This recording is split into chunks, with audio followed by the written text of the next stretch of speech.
Hi, my name is Burgundy Powell. I'm 17 years old. My whole life I've been a Christian or grown up in a Christian home, but when I was 8 years old, I chose to receive Jesus in my heart. Throughout my journey as a Christian, I'd say my biggest supporters have been my parents. My dad, many of you know him and love him, but the way that he's always loved me, I'll never be able to comprehend, but he has just shown me so much of what my Heavenly Father looks like and the way that He loves us unconditionally, no matter what.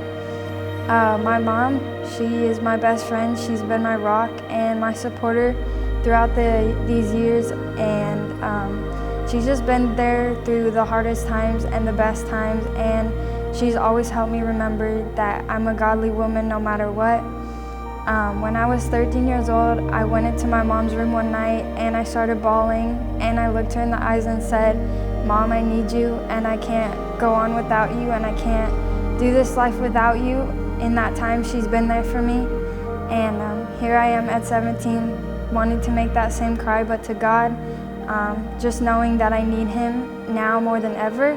A few months ago at school, I was talking to this girl in my class, and we're friends, and she had somehow church got brought up, and I mentioned that I was a pastor's kid, and she looked at me shocked, and she was really surprised, and I took that in two different ways.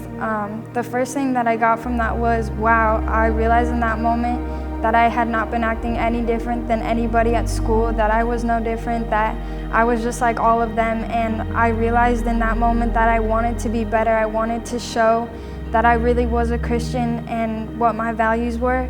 And the second thing that I took from that was that a lot of people put pastors' kids on a pedestal, like we're perfect, or we're like really great human beings and we have something better than other people just because we're like part of a pastor's family, and that's not at all it.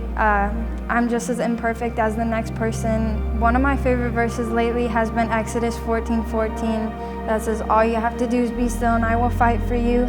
I'm in the midst of such a big spiritual battle right now, just being in high school and in a workplace where people are doing drugs and cussing and yelling at you and are so full of hurt and anger. And it's definitely such a big battle, but I have learned so much lately that if you just give it to God, He'll fight for you. And I want to get baptized today because I want to proclaim my faith for God, but I also want to cry out to Him and just say that I need God in my life right now more than ever.